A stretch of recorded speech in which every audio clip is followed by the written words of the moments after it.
বন্ধুরা, আমরা পরিবারের ভিতরে টেলিভিশন কিনি বিনোদনের জন্য। আমরা মায়েরা, স্ত্রীরা কিন্তু এটাই মনে করি, যারা ঘর সাজাই, ঘর ম্যানেজমেন্ট করি, মেনলি হাজব্যান্ড ওয়াইফ দুজনকেই বলা যায়। আমরা এটা করি, বিনোদন করি। তাহলে ঘরের কোনায় কোনায় আমরা বিনোদন রাখি, অনেক কিছু আলাদা আলাদা পার্ট হিসাবে বিভিন্ন কাজে রাখি। এগুলোকে আসলে পার্ট হিসেবে না রেখে মূল তিনটা পার্টকে যদি তুমি ফোকাস করো, ওই তিনটা পার্ট তুমি বিভিন্ন কর্নারে রাখতে পারো। তার মানে নলেজ, ইনফরমেশান এবং ইসলাম। তোমার ধর্মকে, তোমার ইসলাম ধর্মকে, ইসলামকে এবং নলেজ এবং ইনফরমেশনের তিনটাকে যদি সাথে করে চলো, তাহলে তোমার ঘরের প্রত্যেকটি কর্নার অনেক বেটার সার্ভিস প্রোভাইড করবে তোমাকে। এখানে টিভিকে যখন তুমি শুধু বিনোদন ভাবো তো ভুল, এটাকে ইসলাম, নলেজ অ্যান্ড ইনফরমেশন সেন্টার মনে করতে পারো। আমি তোমাদের একটা দেখাচ্ছি। আমি যখন টিভি কিনি তখন আমরা ফ্যামিলি থেকে ভাবি যে কী কিনবো, অ্যান্ড্রয়েড কিনি যেটাতে ইন্টারনেট থাকবে। তো আমি এখন অন করলাম, যেহেতু এটা ইউটিউব সেট করা ছিল, তাই আমি অন করার পর এখন একটা ইউটিউবে আমি ক্লিক করলাম। এখানে আমার যে দুটো অ্যাকাউন্ট আছে, সেই দুটো অ্যাকাউন্ট শো করছে। তো XW লেখা যে অ্যাকাউন্টটা, এটা উইমেন্স ভয়েসের অ্যাকাউন্ট। সো আমি এটাকে ওকে করলাম।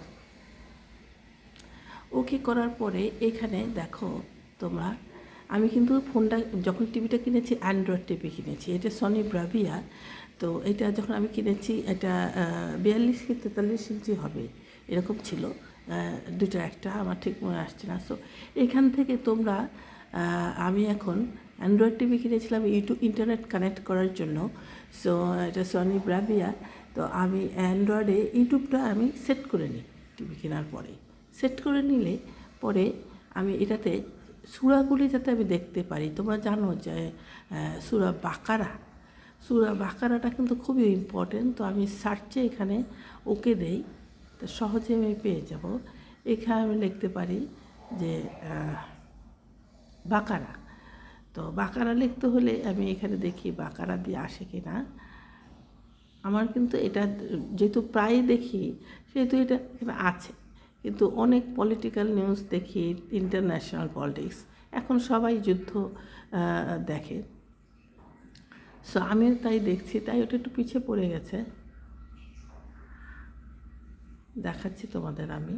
সো সূরা বাকারা, সূরা কাহাফ, সূরা ইয়াসিন, এই জিনিসগুলি তোমরা একটু সেট করে রাখবে বাসায়, এগুলো আর সাইড করবে। দেখো আমার এখানে নিচে অলরেডি এসে পড়েছে, উপরে আমি একটু রিটার্নে যাই, আবার টিপ পড়ে গেছে। সো তোমরা কাজটা কী করবে, তোমরা সূরা বাকারা, সূরা কাহাফ, সূরা ইয়াসিন, এগুলো চেষ্টা করবে, এগুলো একটু তোমরা শুনতে। হ্যাঁ দেখো, আচ্ছা আমরা এখান থেকে এই সূরা বাকারার তেলাওয়াতটা দেখি কোনটা শুনব। ঘরের উন্নতির জন্য সূরা বাকারা প্রতিদিন শুনুন, এই রিসাইটটা আমি সাধারণত শুনি। তো তোমরা তোমাদের সুবিধা মতো দিবে।